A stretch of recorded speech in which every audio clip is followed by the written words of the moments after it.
Wayne Evans. I was the magistrate when circle sentencing was introduced to Kempsey.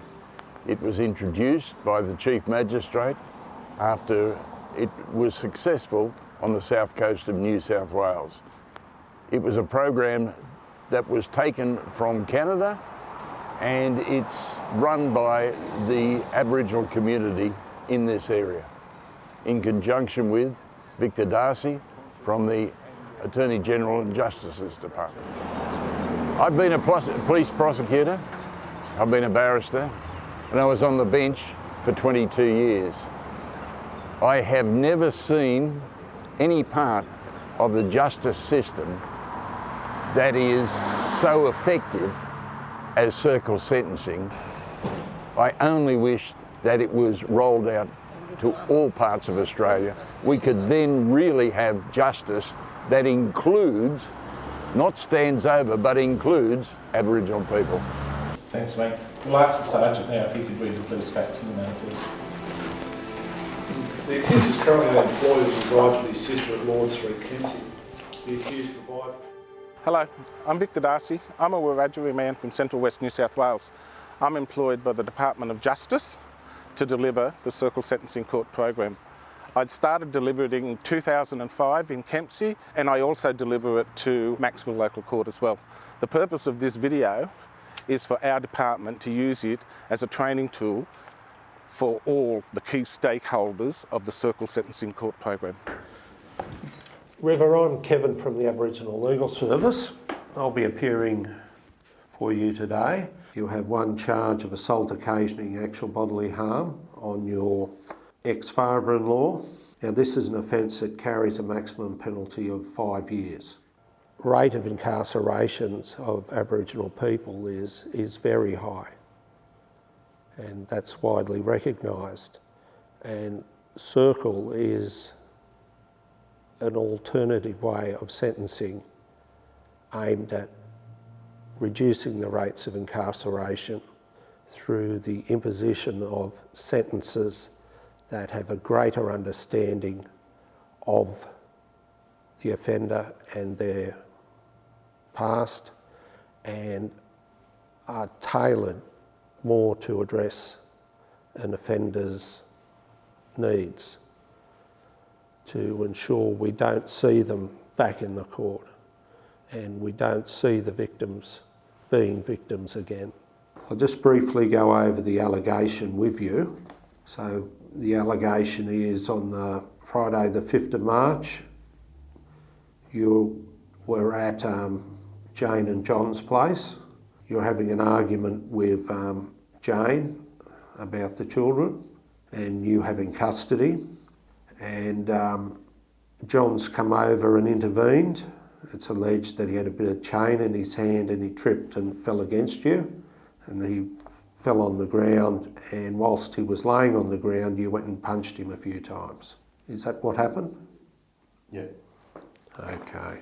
To be eligible to participate in the Circle Sentencing Court program, an accused would need to plead guilty or either be found guilty in a court of law. Now, to be eligible for Circle, you've got to identify as Aboriginal, and you've got to be above 18, which you are, and you've got to enter a plea of guilty. So we've ticked all of those boxes. So what I'll do, if you're happy to go to Circle, I'll get you to sign this Circle referral form. You just sign that there. Yeah. The solicitor will then mention the client's matter in the local court and hand up a referral sheet to the magistrate and ask for it to be referred to the Circle Sentencing Court program. Your Honour, first we'd like to mention the matter of Mr Bridge. Yes. Mr Bridge is before the court. Your Honour, will be a plea of guilty, and I will seek to refer the matter to Circle Sentencing. Thanks. These facts are all agreed? Thank you. All right. So the Criminal Procedure Act says that regulations can create certain intervention programs relating to offenders and accused persons in New South Wales. So one of those programs is the Circle Sentencing Intervention Program, which is set out in Part 7 of the Criminal Procedure Regulation. It's a very detailed and very easy to understand regulation. It sets out all the procedures and functions of the circle sentencing regime in New South Wales. Yeah, it was set up through an organisation called the Aboriginal Justice Advisory Council, which had been established by the Attorney General to bring Aboriginal voices into the reform of the justice system. And that council had community members from across New South Wales involved in it. We're looking at ways of how do we get Aboriginal communities involved in the justice system, and how can we bring the Western justice system and Aboriginal culture together so that they can work as one, and how can we make sure that something as powerful as a court is legitimate in the eyes of Aboriginal people. And we got an approval from the then Attorney General to start to explore the idea of establishing a circle court, and we looked at what was happening in other countries, in Canada and North America in particular. And from that, we designed a process of circle sentencing courts here in New South Wales. We compared about 650 people who participated in Circle with a group of Aboriginal people who just went through the regular local court process, the regular sentencing process. And about 9% of Aboriginal people who went through Circle received a prison penalty, compared to about 18% of Aboriginal people who went through the local courts and were sentenced in the usual way. But also importantly, Aboriginal people who participated in Circle and stayed in the community were also much less likely to commit further offences, much less likely to come back to court. So that was a really good outcome. So Circle's been evaluated robustly in an outcome evaluation by the Bureau of Crime Statistics and Research, but we also have qualitative research done by Circa back in 2008, which measured the impact it had had on the community, as well as understanding the perceptions of our elders and respected persons and judicial members in describing how Circle has transformed a traditional court space. So we've been able to use the positive results from the Boxar evaluation of 2020 to get further investment into circle sentencing, and we're now in the process of expanding it to 7 new locations, and for the first time ever we've expanded at quite a large scale into select Greater Sydney courts, where there's a lot of eligible Aboriginal people that will now for the first time have access to referrals to the circle sentencing program.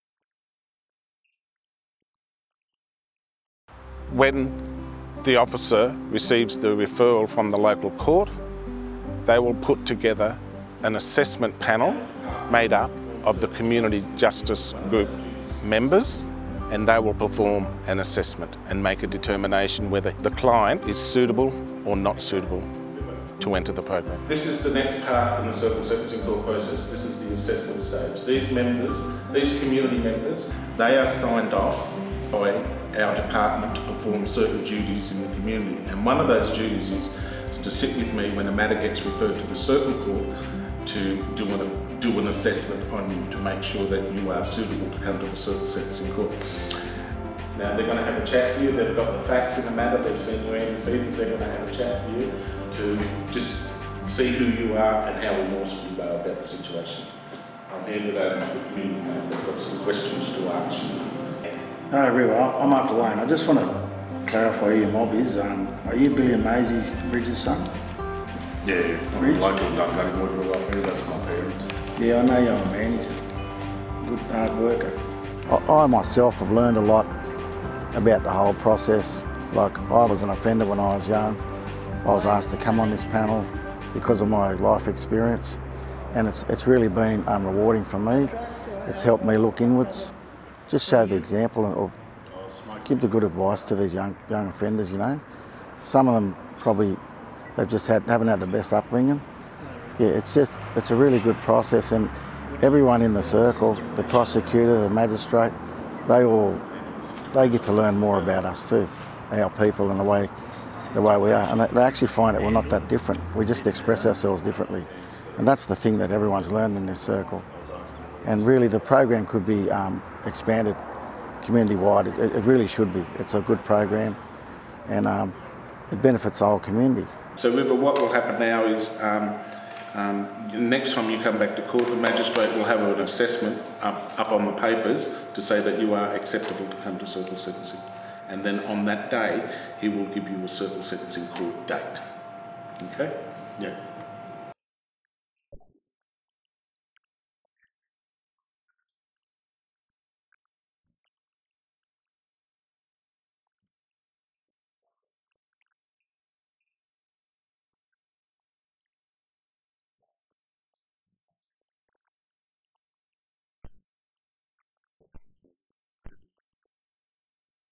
Being able to be part of this process is enormously satisfying.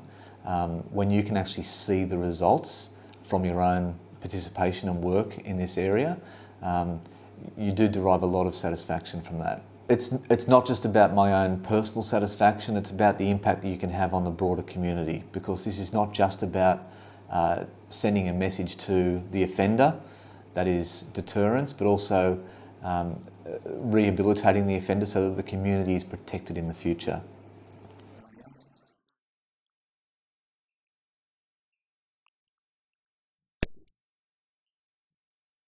After the project officer receives the referral from the local court, that project officer will perform his duty and gather all the key stakeholders, community members, to sit in a circle court at a certain location at a certain time. That location will be outside the local court setting and based in the community. Everyone will meet there at that location, the magistrate, the police prosecutor, the client solicitor, the client support people, the victim support people. Everyone involved will meet at that location and will perform the circle sentencing court, where an appropriate outcome will be determined. While it is not tribal law being handed down today, it is the community law in which the Dunghutti people live by. The community belongs to everyone and our community deserves to be respected. It also needs to be a safe community so our children can live, learn and grow into strong, responsible, valuable young men and women of our community. You have committed your offence on Dunghutti land and you have consented to be here today to be sentenced by the chosen representatives of the Dunghutti people. You'll hear stuff in the circle that you just won't hear in court. You're sitting on ground level, you're looking at each other, you're engaging. You're not talking through a mic, you're all sitting around a circle, just like our elders used to do. This is a domestic violence matter, so of itself is a serious matter. The court takes domestic violence extremely seriously for a number of reasons. Firstly, the harm it causes specifically to the victims, but also there are secondary victims like his son. In this case, who may have been there, who may have saw what happened, who also will suffer as a result of what occurred during the course of this incident. That's something you'll need to think about as well. The sentences that generally come out of here are probably equally comparable to any sentences the court gives. But the benefit that I think the circle gives is that you have direct input from the community into the sentencing process. You've got community members engaging directly with an offender who's there, and they're asking the offender to account for their behaviour. That's something that doesn't happen in the courtroom. I think the community corrective order should be played place, which is good, we all agree. Because why I want that in place too is to monitor you, to make sure that you are getting the help that you need with your anger violence and drug and alcohol. And we as circle members have a responsibility. We're here to try to help you to get out of that rut. And you've got circles running anywhere between half an hour to I've had circles run well over an hour, hour and a half, depending on how serious the matter is and how involved the community gets. They can speak to the person directly, ask them to account for their behaviour, ask them to account for how they're going to improve their behaviour in the future. Quite often they have to give undertakings to the community that they're going to engage in certain things. The community members will often assist them in engaging in local programs, in engaging with people in the community that can assist them. And you also have, which is different to the court system, direct involvement of the victim. It's not always the case that the victim's here, but quite often you'll have the victim of crime in court speaking to the circle, articulating what happened and how it affected them. So the day of the 5th of March, like I said, I was doing the yard, heard a lot of screaming and a lot of swearing. So I went out to investigate, and that's when I noticed the offender. I thought, he punched my wife, and he was using a lot of abusive language. So I tried to push him out of the way, and it really upset me. He was abusing his son in my heart and my mind. I felt force upon me. I was so frustrated and angry. I feared for my family, nephews. They were all out to kill him, and I had to go stop them. I'm suffering every day. So I've sat on a number of circle sentences here at Kempsey, and I can see how powerful it can be watching community elders speaking directly to offenders. Whilst they're always respectful, they are usually quite firm and direct towards the offender. But this is necessary in order to achieve the aims of circle sentencing, which is not just about deterrence, but it's also about rehabilitation. Mr. Henshaw. Yes, Your Honour. Mr. Bridge is before the court. He has appeared at the Circle Sentencing Court today, and he accepts the outcome and determination of the court. Okay, thank you very much. Okay, Mr. Bridge, in accordance with the decision of the Circle, I will impose a community corrections order. That will be for a period of 12 months, subject to the standard conditions, plus supervision by Community Corrections at Kempsey. Because this is a domestic violence matter, I will also finalise the apprehended violence order for the protection of the victim. That is in terms of conditions 1 and 4 for 2 years. I first attended circle sentencing in 2012 because I was in a domestic violence relationship with the father of my children. And he was sent to circle sentencing after one of his court matters. And most of the violence within my household was because I would voice an opinion and he didn't agree with that opinion, so I wasn't allowed to speak freely in my own home. So when I went to circle sentencing, it made me feel safe and supported, and I was allowed to voice my feelings around what he was doing to me in our home. Well, it gives you a voice and it gives you a chance to resolve any issues and keep your family together, and, you know, just try and resolve the problems. But yeah, it can be quite confronting, so not a lot of people like doing it. But yeah, it can help, and it does give you that opportunity to speak freely. I ended up in and out of the juvenile justice system, kept me in and out of there all of my teenage years. I started going through like some really bad domestic violence, in and out of the court systems, you know, put AVO out on me, breached me AVO, back through the court.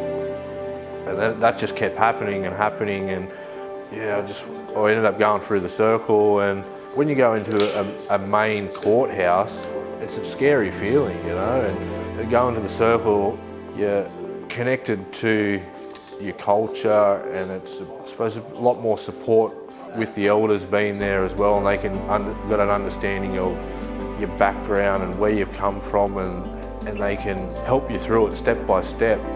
That's what helped me a lot through my journey to getting out of, you know, the life of committing these crimes and my drug abuses, and changing my life around basically. It's a very raw environment.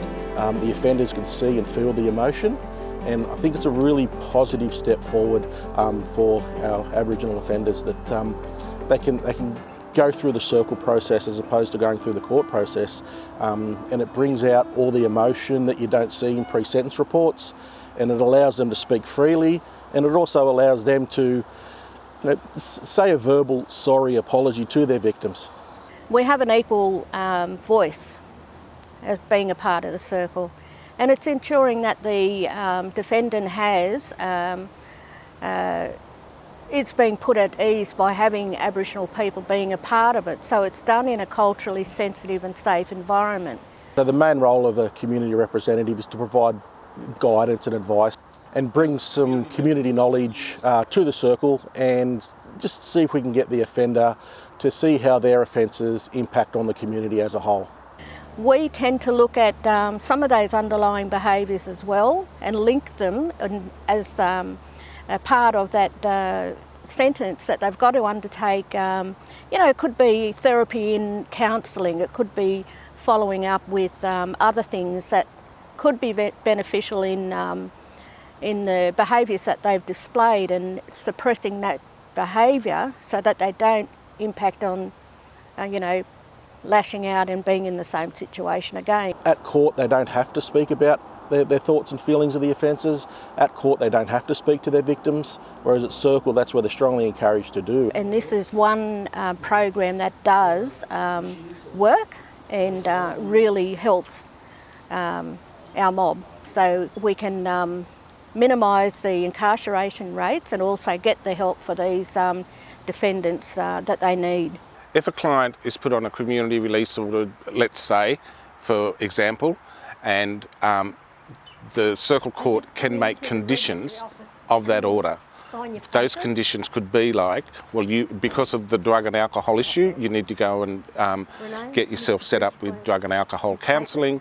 If it's a housing issue that is, you know, causing, you know, a part of the issue, then you need to sort yourself out with housing, Centrelink, those kinds of things. Okay, River, sit down wherever you are. So, do you understand what you just went through? Yep. Yep. Okay. Renee's explained to you about community corrections order, and it is really important that you don't reoffend. If you do reoffend, they can bring this all back up again and you'll be resentenced again with possibly a different outcome, one that's not so good maybe. So you're going to have to go down to community corrections within the next 7 days. Now, I noticed that there's also an AVO in this order, and it's 1 and 4. So 4 is really important. You must not be within that person's space or house or anywhere near that person within 12 hours of having a drink. So if you've had a drink, definitely don't go anywhere near the victim, okay? Yep. And I've got them written down here so that you can take that and understand it. And I noticed because it's a family law matter as well, you need assistance to get visitation for your son. You can't just go and do it yourself. You need proper legal assistance. So I'm going to refer you to Many Rivers Family Law, and they will assist you with a solicitor and get it all happening in court so that you get visitation. A lot of people who go to courts might receive a fine or a sentence or a bond and not realise the risk they place themselves in the future, not realise why they've been penalised for what they did. In a Circle, they are in no mistaken belief as to what has happened to them, why it's happened to them, what must not happen in the future, and how they are to behave.